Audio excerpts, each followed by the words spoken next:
네, 오늘은 가치와 사명에 붙들린 인생이라는 제목으로 함께 좀 말씀을 나누고자 하는데요. 어느 주일학교에서 있었던 일이라는 것입니다. 어느 날 주일학교 선생님께서, 여러분 누가복음에 보면 부자와 거지 나사로에 대한 이야기가 있잖아요. 아마 가진 것이 많았지만 그는 결국 지옥에 가게 된 부자가 있고, 또 한 명은 가진 것도 없고 힘든 삶을 살았지만 천국에 들어간 그 부자와 거지 나사로 이야기입니다. 선생님께서 아이들에게 그 비유를 잘 설명한 후에 마지막에 이런 질문을 했다는 거예요. 그렇다면 이제 너희들은 이 부자였지만 죽어서 지옥에 가게 된 이 사람과 가난하고 못 살았지만 천국에 가게 된 이 나사로 중에 누가 되고 싶니? 라고 질문한 것이죠. 여러분, 일반적이고 또 의도한 것이 있지 않습니까? 그러면 답이 누구겠어요? 특히 지금은 교회라는 상황이니까 답은 누가 되어야 되겠습니까? 나사로죠. 그런데 그때 한 아이가 손을 들고 대답을 하는데요. 아니요, 저는 살아서는 부자가 되고 싶고요, 죽어서는 나사로로 살고 싶어요. 그랬다는 거예요. 살아서는 부자로, 죽어서는 나사로로. 둘 다 잃고 싶지 않은 것이죠. 똑똑한 것 같아요. 여러분, 물론 우리가 잠시 웃기는 했지만 사실 정직히 보면 이 대답이 우리들의 마음은 아닐까라는 생각이 좀 드는 거예요. 편하게 살고 싶은 마음, 이 땅에서도 부자가 되어 걱정 없이 아무 문제 없이 편하게 살고 싶은 마음과, 또 천국에 가서도 이미 죽었으니까 영원히 안식을 누릴 수 있는 그 마음이요. 이왕이면 다다익선이지 않습니까? 살아서도 편하고 죽어서도 편한 것. 어쩌면 사실 우리가 오늘을 살아가는 인생이 쉽지 않잖아요. 여러분, 쉬우십니까? 너무나 어렵고 고통스럽기에 이 고백은 어쩌면 더 이해가 될 수 있는 것 같아요. 오늘보다는 조금 더 편해지고자 하는 이 마음, 그 간절함을 생각하면 여러분, 우리는 충분히 공감할 수 있는 대답이지 않겠냐는 것입니다. 저도 그럴 수 있다고 생각합니다. 여러분, 그러나 그럼에도 불구하고 우리가 좀 한 가지 분별해야 하는 것은, 그렇다면 우리의 삶은 그저 편하게 사는 것이 목적일까? 정말 편하면 우리는 행복할 것인가? 아니, 정말 그것은 가능할까라는 질문을 해야 한다는 것입니다. 여러분, 저는 고3 때 이런 생각을 했어요. 대학만 가봐라. 대학 가면 내가 모든 걸 끝내리라. 행복하리라. 이제는 편하게 살리라. 막 그런 마음들. 정말 행복할 것 같았거든요. 그런데 지금 저희 아이가 한국 나이로 고3인데 이런 얘기를 합니다. 여러분, 이런 얘기 가끔 들어보셨어요? 뭐 할 때가 제가 제일 좋을 때다? 우리 어머니가 저한테 제일 말했는데, 야, 그런 말 하지 마라. 뭐 할 때가? 저희 어머니세요? 어떻게 다 똑같이 한 어머니에서 나왔나? 야, 공부할 때가 제일 좋은 거야. 지금이 이해 못하겠죠. 근데 지금이 좋은 거야. 여러분, 우리는 알잖아요, 무슨 이야기인지. 대학교 가도 쉽지 않더라는 것이죠. 아니면 여기 어르신들한테만 여쭤보세요. 여러분, 나이가 들면 편할까요? 문제가 없을까요? 정말 편안한 날이 올까요? 결론부터 말씀드리면, 만일 편안한 것이 목적이라면 우리가 사는 인생에는 불가능하다는 거예요. 그런 날은 오지 않습니다. 만일 이런 논리로 보면 정말 진정으로 편해지는 시대는 모든 것이 멈춰야 되는 것인데, 그것은 우리가 죽을 때예요. 죽으면 끝나니까. 그때가 오기 전에는 여러분, 우리는 결코 편해지지 않습니다. 그러나 그것이 맞습니까? 그러면 행복한 것입니까? 결국 정말 편하고자 하는 것이 우리의 목적이 될 수는 없다라는 말씀을 드리고 싶은 거예요. 여러분, 그럼 무엇일까요? 그런 의미에서 처음에 이 선생님이 던졌던 질문이요. 이 땅에서 부자였지만 죽어서 지옥 간 사람과 가난하고 못 살았지만 천국에 간 나사로 중에 누가 되고 싶냐라는 이 질문이요. 여러분, 이 질문의 핵심은 너희가 잘 계산해봐. 어떤 것이 너에게 이익이고 유익인지를 선택해, 이런 질문이 아니고, 그것이 핵심이 아니고요. 이 질문의 요점은 가치에 대한 질문이에요. 너는 어떤 가치로 살기를 원하느냐? 너의 삶에 정말 의미를 가져다 주는 것은 무엇이냐? 이 삶의 의미를 가져다 주는 진정한 가치에 대한 질문임을 우리는 기억해야 한다는 것입니다. 좀 쉽게 얘기하면요, 이거 이해를 돕기 위해 한 가지 예를 들면, 우리 주님, 예수님의 삶을 보면 우리가 더 이해가 가능한데요. 여러분, 우리 주님이요, 공생애 전, 그러니까 만으로 30이 되기 이전에 그분은 직업이 있었습니다. 뭐였죠? 목수였어요, 목수. 여러분, 그런데 우리 주님이 목수의 이 직업을 가졌다고 하는 것은 무슨 무늬만 목수였다는 것이 아니에요. 진짜로 우리처럼 삶에 들어가 모든 삶의 현장에서 목수 일을 하셨다는 것이죠. 돌아다니면서 나무를 자르고 만들었던 분, 그분이 우리 주님이셨다는 것입니다. 여러분, 그러나 한번 생각해 보세요. 그 말은 사실 예수님은 하나님이시잖아요. 근데 이것이 뜻하는 것은 당연하지 않다는 거예요. 왜냐하면 하나님은요, 예수님은 그냥 가만히 계셔도 편하실 수 있는 분이잖아요. 아무것도 안 해도 가능한 분입니다. 그럴 이유가 하나도 없다는 것이죠. 아니면 여러분 30이 되어서 공생에 이 사역이 시작하신 이유도 보면은요, 이 마가복음 1장을 보면 마가복음 1장이니까 복음의 시작이잖아요. 또 사복음서 중에 마가복음에 제일 먼저 써졌거든요. 그러니까 사역을 가장 시작하는 그 시작부터 보자는 거예요. 마가복음 1장에 보면 예수님이 사역을 시작하실 때 하루를 어떻게 보냈는지 이 스케줄이 쫙 기록되고 있거든요. 제가 잠시 소개시켜 드릴게요. 1장에 21절부터 28절까지 보면 좀 요약하면 이런 거예요. 안식일 아침입니다 이렇게 얘기해요. 안식일 아침이 되자 우리 주님께서는 회당에 가셔서 가르치셨다 얘기를 하고요. 가르친 것이 끝이 아니라 23절에 보면 이때 마침 귀신 들린 자가 예수님께 와요. 고쳐달라고 얘기합니다. 그래서 주님은 그를 고쳐주는 사역을 하세요. 이것이 여기까지가 오전의 일이었습니다. 근데 29절에 보면 곧 회당에서 나와, 그러니까 오전 사역이 끝난 거예요. 근데 여기서 곧이라는 말은 여러분 마치자마자 바로라는 뜻이잖아요. 연결되어 있다는 뜻이잖아요. 그런데 이 회당에 나오자마자 어떻게 됐나 보니까 바로 베드로 장모가 열병에 걸려서 도와달라 그러니까 그 집에 신방 가고 있는 것입니다. 그리고 병을 고쳐주셨어요. 여러분 여기까지가 또 점심이었습니다. 근데 그것이 끝이 아니에요. 연이어서 32절에 보니까 32절 한번 같이 볼까요? 제가 읽겠습니다. 저물어 해질 때에 모든 병자와 귀신 들린 자를 예수께 데려오니 온 동네가 그 문 앞에 모였더라. 저녁이 어땠다고요? 모든 병자와 귀신 들린 자가 예수께 나왔다고요. 여러분 오전부터 저녁까지 스케줄 보이십니까? 조금의 쉼도 없이 계속해서 일을 하고 계신 우리 주님을 보고 있죠. 여러분 이게 끝이었다면 다행일 것 같아요. 그런데 35절입니다. 우리 주님은 이 목사의 마음을 아세요. 한번 같이 읽을까요? 시작. 새벽 아직도 밝기 전에 예수께서 일어나 나가 한적한 곳으로 가서 거기서 기도하시더니, 새벽 예배하시더니, 목사의 마음을 이해하시죠. 동정하지 못하시리가 되시죠. 여러분 이 장면을 보자는 거예요. 하루 종일 사역하시고 새벽에 일어나 또 기도하러 나가셨다. 결론적으로 말하면 지금 이 스케줄 앞에서 여러분 쉼이라는 단어가 보이십니까? 아니요. 이 정도면 월커홀릭이에요. 종일 하루 종일 굉장히 피곤한 상태였지만 새벽까지도 일어나서 무언가를 하고 있는, 심지어 여러분 후에 우리들의 기록들을 복음의 기록을 보면 안식일은 쉬는 날이잖아요. 근데 우리 주님 어떻게 하셨어요? 안식일에도 앞을 보지 못하는 자를 눈을 뜨게 하여 주시고 38년 된 병자를 베세다 연못에서 낫게 하신 것, 안식일에도 쉬지 않으시는 분, 바로 이분이 우리 예수님이셨다는 것이죠. 여러분 무엇을 말씀드리고자 하는 것이냐면 편한 것이 만일 우리의 목적이었다면 우리 주님은 이러할 이유가 없는 거예요. 그냥 계시면 되는 것이죠. 그러나 만약 편함이 아니라 가치를 따르는 인생이었다면 모든 스토리는 달라진다는 것입니다. 완전히 달라지는 거예요. 여러분 따라서 그렇다면 우리 주님께서 왜 이렇게까지 하신 것인가? 그 동기가 무엇인가? 왜 이렇게 피곤한데도 불구하고 끝까지 사역하는가? 그 가치가 무엇인가라고 할 때 이 1장 41절에 보면요, 이제는 또 한 나병 환자가 예수님께 나오거든요. 그때 주님이 왜 이렇게까지 하시는지 그 가치, 동기를 말씀하여 주시는데 바로 이 얘기입니다. 같이 읽겠습니다. 시작. 예수께서 불쌍히 여기사 손을 내밀어 그에게 대시며 이르시되 내가 원하노니 깨끗함을 받으라. 여러분 주님의 가치는 어디에 있었냐면 예수께서 이 영혼들을 불쌍히 여기사요. 이들을 불쌍히 여기사요. 이들을 긍휼히 여기신 그 마음, 월크홀릭이 아니라 이 영혼에 대한 마음, 그 가치 살리고자 하는 것. 왜? 이사야에 보면 예수님께서 이 땅에 오신 메시아여, 포로된 자, 갇힌 자, 억눌린 자를 구원하시기 위한 그 가치 때문에 오셨기 때문에, 이 가치 때문에 주님은 끝까지 어느 상황에서도 그 자리를 지키고 나중에는 십자가의 길까지 가실 수 있었다는 것입니다. 여러분 따라서 이것이 의미하는 것은요, 우리에게 어떤 메시지입니까? 여러분 우리의 정체성이요, 우리의 정체성을 이 자리에 예배드리고 있는 우리들은 바로 그리스도인이라고 하는 정체성을 가지고 있잖아요. 아멘이십니까? 네. 근데 그리스도인이라는 것은 사도행전 11장 우리가 보았지만 안디옥 교회에서 처음으로 불러진 이름이에요. 그들이 우리를 그리스도인이라고 불렀습니다. 그 뜻은 무엇입니까? 저들은 세상에 속하였지만 예수 그리스도를 따르고 이 믿음의 고백을 통하여 하나님의 나라를 확장하는 자들이다라는 의미를 가지고 있다는 거예요. 이것이 그들이 그리스도인이라는 것입니다.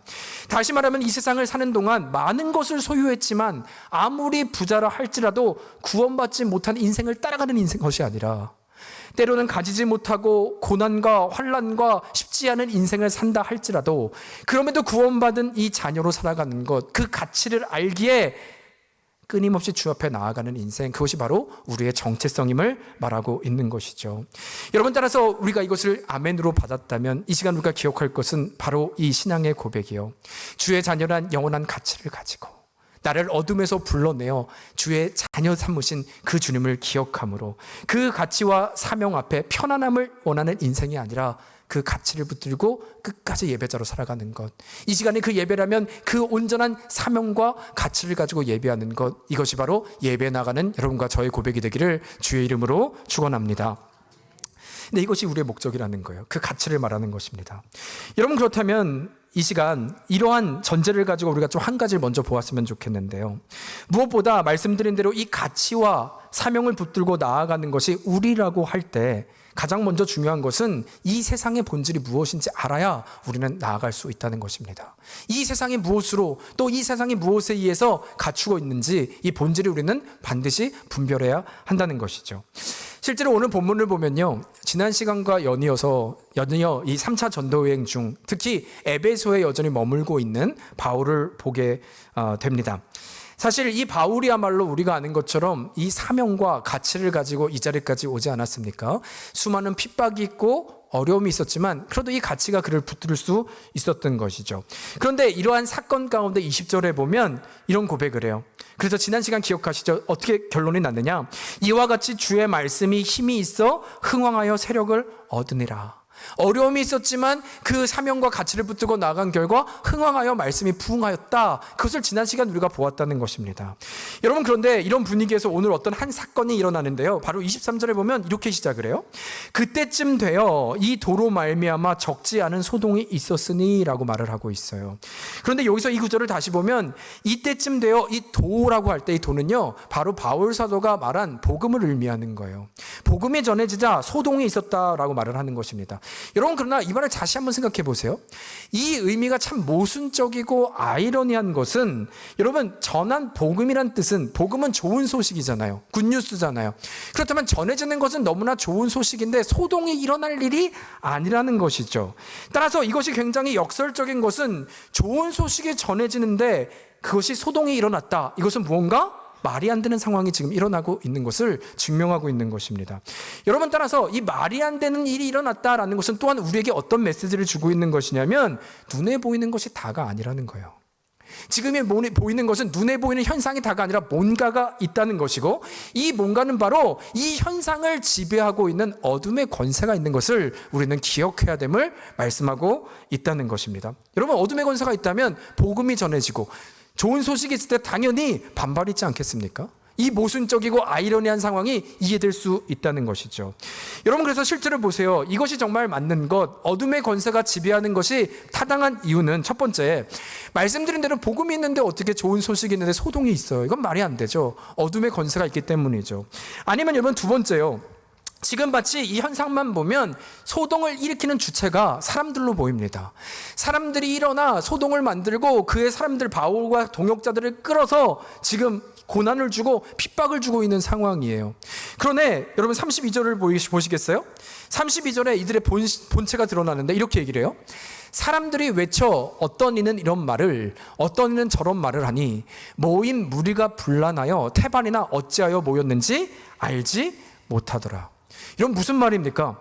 지금 사람들이 서로 외치고 반대하고 흥분하고 소요를 하고 있는데 실상은 그들 중 태반은 지금 내가 여기서 뭐 하고 있는 거지? 왜 이러고 있는 거지? 알았다 몰랐다? 몰랐다는 거예요.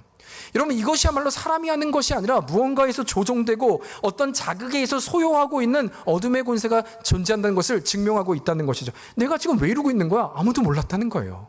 무언가에 끌려가고 있다는 것이죠. 그리고 마지막으로 또 한 가지, 실제 이 사탄의 무리가 사람을 자극하는 이 방식을 보면 하나님이 아니라 이 사람이 아니라 이 어둠의 권세에서 움직이는 것을 볼 수 있는데요, 이 방식이 뭐냐면 이렇게 사람들이 선동하는 것 원인, 그것은 사람들의 약점과 상처를 자극하여 선동하게 만들고 있다는 것입니다. 여러분, 잠시 이 에베소 배경을 한 번 더 말씀드릴게요. 에베소라고 하는 이 지역은 아뎀이라고 하는 강력한 우상을 섬기는 도시라고 했어요. 그런데 여러분, 로마 시대에 보면 이 신중의 신이죠, 제우스요. 이 제우스의 딸이 있는데 그 딸이 바로 이 아뎀이었어요. 그리고 이 아데미의 출생지가 어디냐면 이 에베소라고 믿었습니다.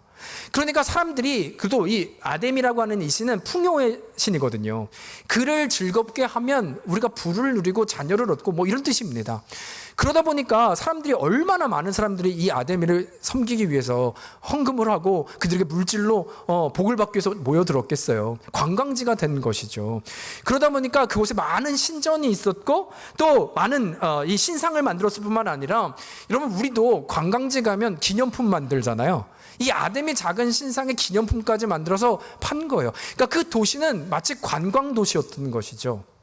사람들이 오자마자 그것들을 다 사고 그곳으로 불려지는 것입니다. 그래서 실제로 이 상업이 얼마나 발달됐던지 그 당시에 극장을 지었는데, 오늘 본문도 등장하는데 이 오늘 바울의 동역자들이 끌려간 극장의 크기가 2만 5천 명이 들어갈 수 있는 어마어마한 크기의 극장이었다는 거예요. 상업이 그 정도로 발달했다는 것이죠. 아니면 심지어 이 돈이 자꾸 도니까 은행까지도 발달한 도시가 바로 이 에베소였다는 것입니다. 그런데 문제는 어느 날 이렇게 장사가 잘 되고 있었는데 수입이 줄어들기 시작하는 거예요. 아마도 우리가 지난 시간에 보았던 것처럼 복음을 들은 사람들이 은 5만이나 되는 책을 불사르기 시작했잖아요. 복음이 들어가니까 우상을 끊고 그런 게 영향을 미치자 자신들의 수입이 줄어들기 시작했죠. 게다가 아데미 신을 거부하고 있는 상황이 나타난 것입니다. 그리고 이제 이들이 참다가 이제는 소동하게 되는 것인데요. 여러분, 그러나 이들이 외치고 있는 이유를 세 가지 말하거든요. 내가 이러한 이유 때문에 지금 소동을 하는 거야. 첫 번째 이유는 뭐냐면 당장 우리의 수입에 문제가 생긴 거예요. 그렇겠죠? 두 번째는 뭐냐면 앞으로도 계속해서 영업에 차질이 있을 것 같은 거예요. 그러니까 우리는 지금 일을 멈출 수 없다 말하는 것입니다. 세 번째 이들이 핑계를 대는 것은 뭐냐면 저들이 아데미 신을 무시한다. 그렇기 때문에 우리는 참아서는 안 된다라고 하는 근거로 지금 소동을 벌이고 있는 것입니다.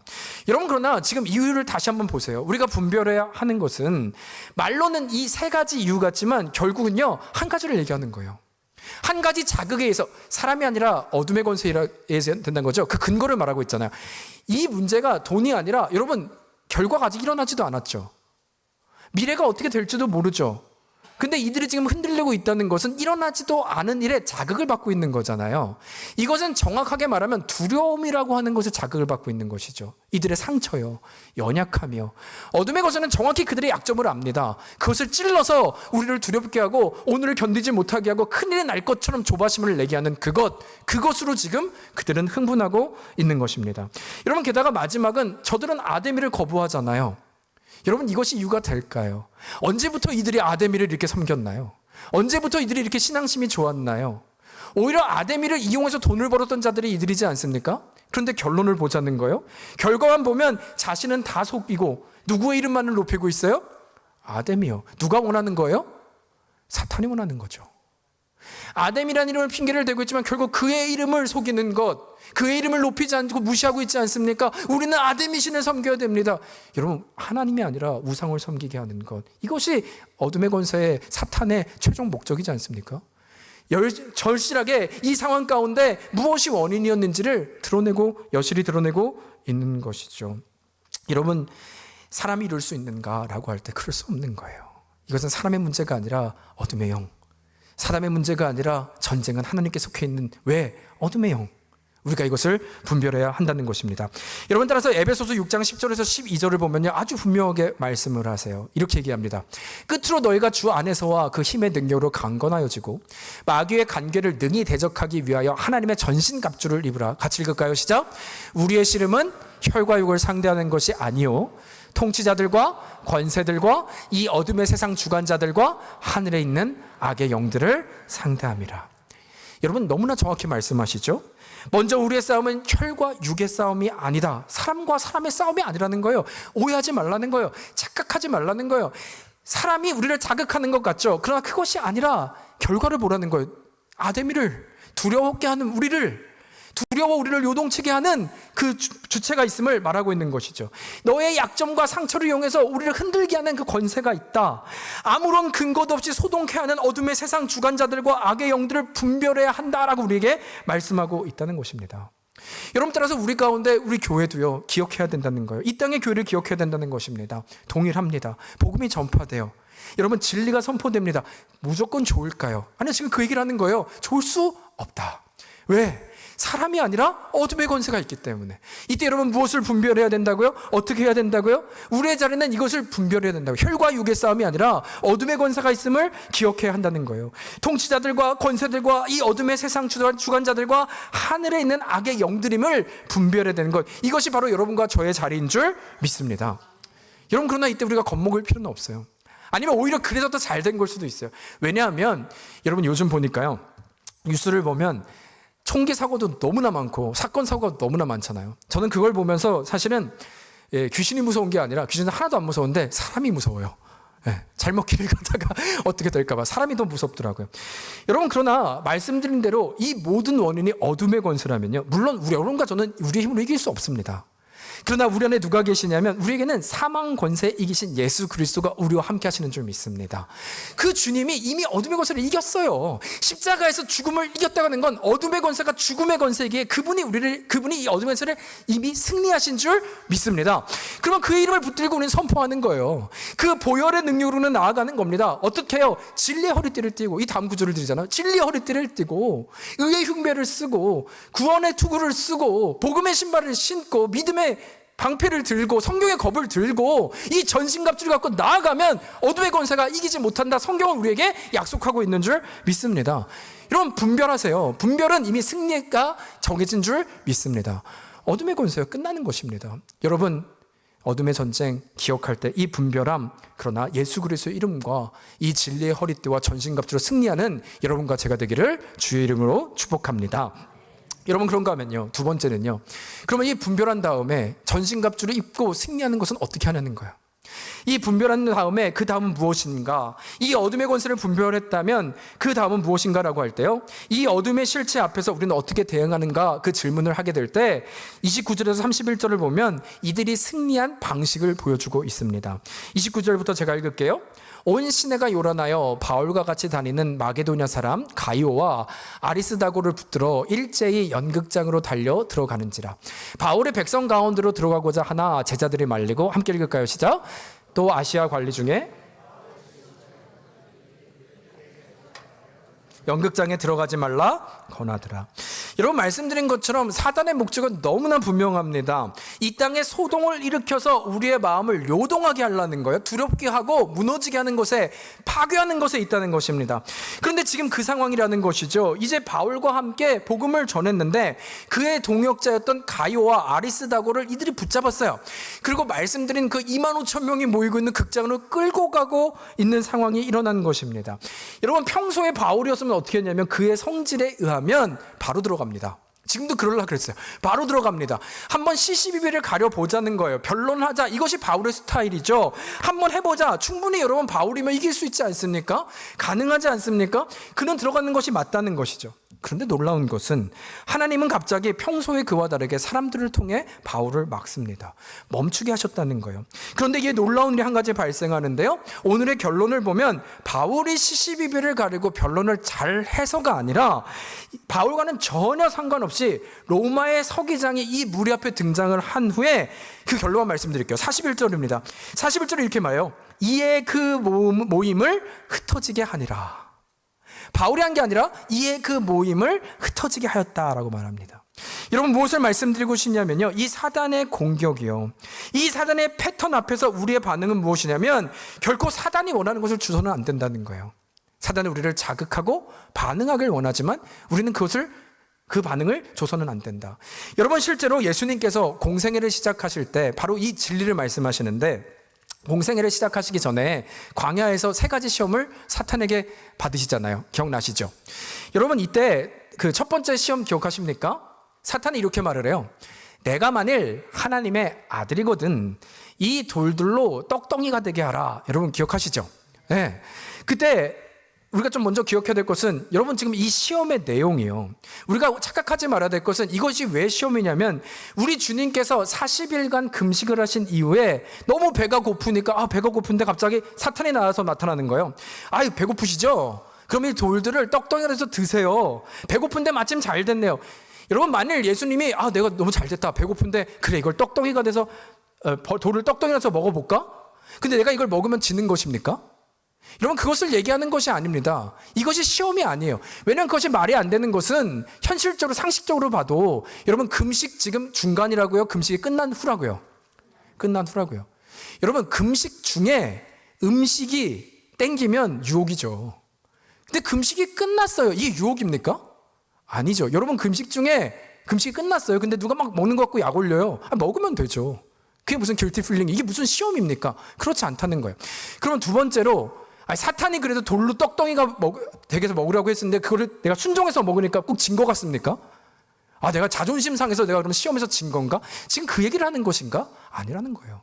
여러분, 시험의 내용을 잘 보세요. 그렇다면 무엇인가를 할 때 두 번째 사탄이 이런 질문을 합니다. 둘째 시험도 보면 반복되는 단어가 있어요. 한번 들어보세요. 내가 만일 하나님의 아들이거든 저 성전에서 뛰어내리라. 혹시 공통된 단어를 찾으셨어요? 내가 만일 하나님의 아들이거든. 여러분, 정말 이 세 가지 시험이 예수님에게 시험이었던 것은요, 자기 증명인 거예요. 내가 만일 하나님의 아들이거든 너를 스스로 증명하라를 말하고 있는 것입니다. 여러분, 이것이 왜 시험이냐면 우리 주님께서 이 땅에 오신 이유는 단 한 가지예요. 나의 뜻이 아니라 하나님 아버지의 뜻이 이 땅에 이루어지는 것. 내가 오는 것은 나를 증명하고 내가 예수님을 증명하기 위한 것이 아니라 하나님의 뜻을 이루기 위해 나는 십자가를 짓기까지 순종하는, 복종하는 그 의미로 나는 이 땅에 왔다는 것입니다. 내 증명하는 게 아니라 아들을 증명하는 그 모습이 아니었다는 것입니다. 사탄은 말합니다. 너의 뜻을 보여줘봐. 내가 아들임을 증명해봐. 사단은 자극하죠. 너가 할 수 있음을 보여줘. 계속해서 그 시험을 하는 겁니다. 자극하는 거예요. 마치 지금 바울하고 동일하지 않습니까? 너의 힘을 보여줘봐. 여러분, 지난 시간 기억하세요?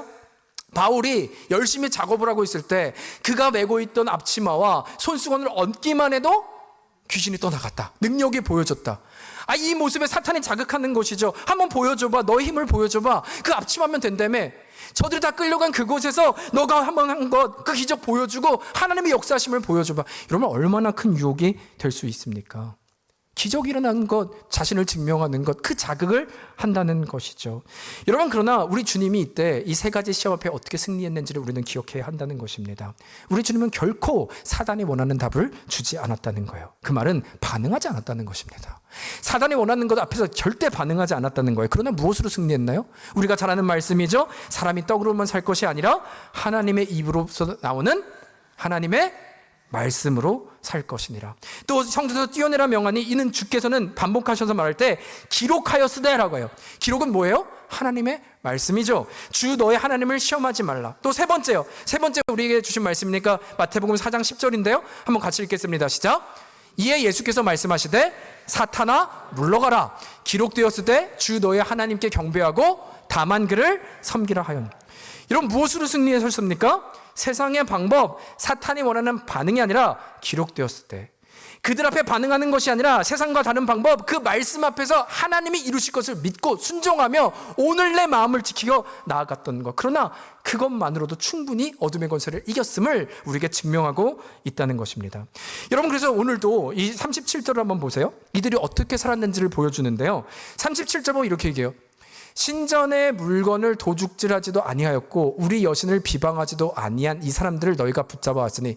여러분, 이것은 무슨 말이냐면 이 말을 한 것은 하나님을 모르고 그리스도인도 아닌 이 로마에 있던 서기장이 이 백성 극장에 모여있는 사람들의 말을 한 거예요. 바울과의 동역자들은 어떤 사람들이냐? 신전의 물건도 훔친 적이 없고 우리 여신을, 아데미 여신을 비방한 적도 없는 이 사람들이라고 얘기하는 거예요. 여러분, 이 말은 무엇을 의미합니까? 세상 사람들은 힘을 가진 걸 좋아하잖아요. 뭔가를 보여주는 것을 좋아하잖아요. 그런데 이들은 어떻게 했다?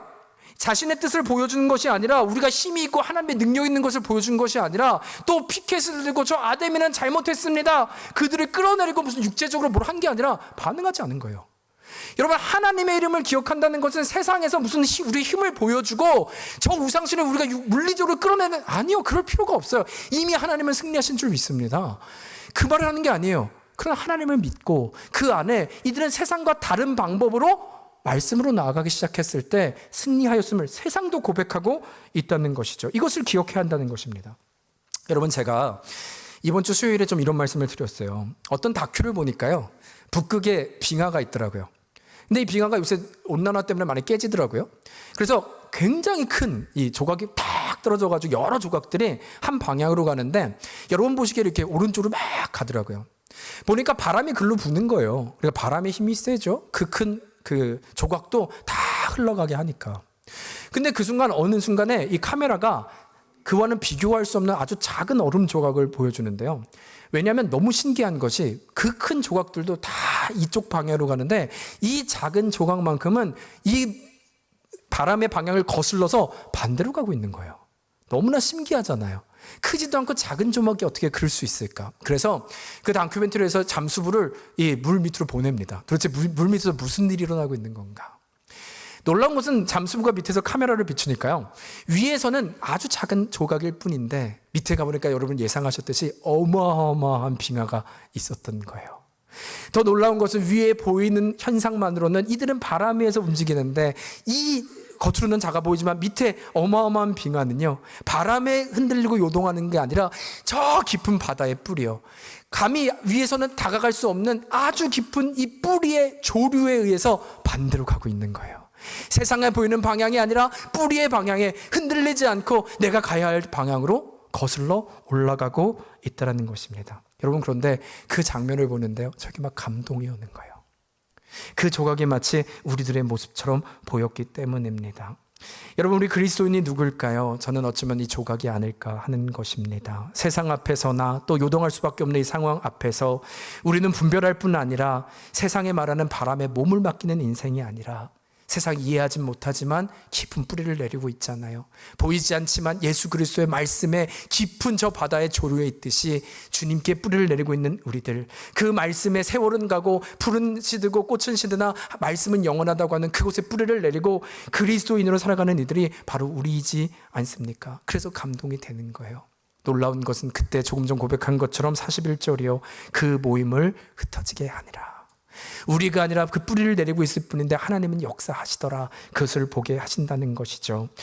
여러분, 어쩌면 지금 우리의 삶이요, 요동하게 하는 많은 일들이 있는 것 같아요. 여러분, 저도 그렇습니다. 이 땅에 힘처럼 보이는 그 앞에 때로는 반응하지 않으면 여러분 무시당하는 것처럼 느낄 때가 있어요. 그죠? 그 안에 우리가 반응하지 않으면 무능력해 보이기도 하고, 여러분 심지어 이 세상의 풍조를 보니까요, 우리가 아는 것처럼 기사를 많이 접했죠. 한국을 꼭 폄하하는 것은 아니지만 한국을 보니까요, 수많은 대학생들이 취업을 하기 위해서 성형을 한대요, 여자아이들이. 여러분, 제가 무슨 성형이 잘못됐다는 말을 하고 싶은 것은 아닙니다. 그러나 제가 말하고 있는 이 기준이요, 어느 순간부터 예쁜 게 진리가 됐어요. 예쁜 것이 아름다움의 상식이 됐어요. 여러분, 안 예뻐도 아름다울 수 있잖아요. 그런데 예뻐야지만 뭐가 되는 시대, 그것이 진리인 것처럼, 그것이 아름다운 것인 것처럼 보인다는 것이죠. 스펙이 능력인 것처럼 보인다는 것이죠. 여러분, 그래서 자꾸 우리의 마음이 요동치는 거잖아요. 이 세상의 풍조에 흘러가는 거잖아요. 여러분, 그러나 이때 우리가 분별하자고요. 우리는 우리의 세상의 풍조에 의해서 세워진 존재가 아니라 우리를 성도라고 부르시는 것은 하나님께서 우리를 거룩하게 구별하셨다고 하시는 의미라는 거예요. 우리가 아니라 하나님이 우리를 택하셨고 우리를 분리하시고 우리를 거룩하셨다는 의미입니다. 따라서 우리는 어디에 뿌리를 내렸다고요? 흔들리는 바람이 아니라 깊은 바다의 조류에, 그 뿌리에 그것이 우리가 있는 것을 말하고 있던 것입니다. 여러분, 바라기는 그 진리와 그 정체성이 우리를 살아가게 하는 능력이 되는 줄 믿습니다. 우리를 기억합시다. 그것으로 우리는 승리합니다. 말씀으로 승리합니다. 흘러가고 불안하게 하고 요동치게 하는 것이 아니라 요동하지 않는 말씀과 그 뿌리가 오늘 우리를 승리하게 될 줄 믿을 때 그 말씀 안에서 승리하는 여러분과 제가 되기를 주의 이름으로 축원합니다. 여러분, 그런 의미로 이제는 마지막인데요, 그렇다면 어떻게 끝까지 우리는 갈 수 있을까요? 이에 21절입니다. 한번 같이 읽겠습니다. 시작. 이 일이 있은 후에 바울이 마게도냐와 아가야를 거쳐 예루살렘에 가기로 작정하여 이르되 내가 거기 갔다가 후에 로마도 보아야 하리라. 여러분, 지금 이 바울의 상황 말씀드렸죠. 쉽지 않아요. 고난이 있어요. 앞으로도 계속 있습니다. 그런데도 불구하고 지금 이게 로마에 가겠다고 하는 바울의 의지와 결단이거든요. 여러분, 그러나 우리가 오해하지 말아야 될 것은 이것은 바울의 어떤 야망이 아니에요. 내가 결정한 거니까 반드시 끝까지 내가 가야지, 한번 사람이 찔렀으면 뭐 결단을 내야지, 뭐 이런 게 아닙니다. 안 되면 되게 하라, 뭐 이런 고백이 아닙니다. 이것은 바로 우리가 사도행전의 백본이라고 말하고 있는 바울 사도를 부르셨던 예수님의 뜻이요, 오직 성령이 임하시면 너희가 권능을 받고 예루살렘과 유대와 사마리아와 어디까지요? 땅끝이요. 여러분, 그 당시에 땅끝이라고 믿었던 것은요, 스페인이 땅끝이라고 믿었어요. 서머나요. 왜냐하면 그 당시 그런 시대였잖아요. 예. 이 스페인의 끝이라고 믿었기 때문에 이게는 로마, 그 땅이 땅끝이라고 믿은 거예요. 하나님의 나를 땅끝으로 부르셨다고 하면 나는 그것이 주께서 부르셨기에 내가 가야 할 곳, 주께서 나로 말씀하셨기에 나로 인도할 곳은 그곳임을 나는 믿기에 그것까지 나는 포기하지 않고 가겠다라고 하는 그의 선포. 쓰러지고 아프고 넘어진다 할지라도 주가 약속하셨기에 나는 그곳을 간다. 그 약속 때문에 일어남을 지금 말씀하고 고백하고 있다는 것이죠. 여러분, 이것이 가치예요. 나는 그 영생을 알고 부르심의 가치를 알게 포기하지 않겠다라고 하는 바울의 의지를 보여주고 있는 것입니다. 여러분, 말씀을 마치면서 오래전 말씀을 준비하는데요, 어렸을 때 보았던 영화가 하나 떠오르더라고요. 여러분, 혹시 우리 청년들 모를 수 있는데 로키라고 하는 그 영화입니다. 복싱 영화예요. 네, 끄덕거리시는 분은 좀 연륜이 있으신 분들이고, 여러분 다 많이 아시죠? 그 노래도 유명하잖아요. 네, 뭐 제가 좀 부르긴 좀 그렇지만 여러분, 이 로키를 보면요, 좀 감동 포인트가 두 개인 것 같아요. 좀 반복되는데도 참 감동이 돼요. 먼저는 너무 많이 맞습니다. 그렇죠? 정말 죽을 것처럼 맞아요. 그리고 카운트도 당합니다. 또 쓰러집니다. 또 쓰러집니다. 여러분, 근데 여기서 끝난 것 같은데 이제 영화죠. 이게 어떻게 돼요? 우리가 잘 알려진 그 아까 말씀드린 빰빰빰빰 그거 나오면서 이제 끝날 것 같은데 갑자기 어디선가 엄마를 보든지 뭐 누구를 보자 힘이 생겨서 일어나는 것이죠. 여러분, 그 순간 저에게 감동이 되는 것은 제가 그 로키도 아니고 제가 영화인 것도 아는데 응원하게 되더라는 거예요. 그 어린 마음에 일어나 할 수 있어. 그리고 두 번째 감동은 뭡니까? 정말 끝날 것 같은데 로키가 이기잖아요. 승리하잖아요. 챔피언이 되잖아요. 결국 승리하지 않습니까? 여러분, 어쩌면 이것이 우리의 믿음의 여정은 아닐까 하는 거예요. 많이 맞아요. 아파요. 또 내가 자존심을 들어 반문하고도 싶고 내가 존재를 증명하고 싶고 수많은 일. 근데 이것을 참을수록 더 억울하고 더 아프고 그런 일이 있습니다. 여러분, 그런데요, 제가 말씀드렸죠. 이 로키를 보면서 아무것도 모르는 그 어린 제가 응원하게 됐다고. 여러분, 놀라운 건요, 그 말씀이 성경에 있어요. 우리가 믿음으로 씨름하고 쓰러지고 아플 때 이제는 누가 그러냐면 성령님께서 말할 수 없는 탄식으로 우리와 함께 하시겠다 약속하세요. 우리가 혼자가 아니라 로키를 제가 바라봤던 것처럼 우리가 믿음의 씨름을 할 때 하나님께서, 전능하신 하나님께서 성령이 어떻게 말할 수 없는 탄식으로 우리를 붙잡으시고 잘하고 있어, 승리할 거야, 또 넘어져 카운트 당해, 괜찮아, 우리의 끝은 정해져 있어. 여러분, 그런 의미로 우리가 하나님은 아니지만 옆에 분들한테 좀 인사하시겠어요? 잘하고 있어. 한번 인사하시겠어요? 잘하고 있어. 여러분, 예배에 나온 게 반은 승리한 거예요. 왜? 우리 하나님을 보니까, 하나님을 증명하는 거니까. 예배는요, 여러분, 하나님의 계심을 깨닫는 거예요. 아멘이십니까? 그래서 은혜예요. 하나님이 안 계셨지, 근데 다운당했죠, 한 주 동안. 근데 예배 통해서 하나님이 계시지. 로키가 엄마 보고 일어났지만 우리는 하나님 보고 일어나는 거죠. 네, 그 은혜가 있는 거죠. 그럼 소망이 있습니다. 잘하고 있는 것입니다. 여러분, 말씀을 마칩니다. 성령님이 말할 수 없는 탄식으로 우리를 응원하시고 그 성령님이 함께 하시면 우리는 승리할 줄 믿습니다. 그럼 우리를 뭘 붙들어요? 가치요, 사명이요, 놓치지 않는 것입니다. 어떻게? 반응하지 않는 거예요. 사탄에 반응하지 않는 거예요. 왜? 사람이 아니라 사탄이니까. 그들의 반응을 우리를 요동하게 하고 흔들어 파괴하고 쓰러지게 하는 것이니까. 그러나 우리는 믿음의 경주, 끝까지 달려가는 것. 하나님은 언제까지 땅 끝까지 이르러 내 증인되게 하시겠다 약속하시고 이루시기 때문에 이것이 여러분과 저에게 믿어져 주의 인자가 내 생명보다 나음으로 내 손 듭니다. 그 하나님을 믿음으로 찬양하며 나아가는 여러분과 제가 되기를 주의 이름으로 축원합니다. 우리 그 마음으로 함께 찬양할까요?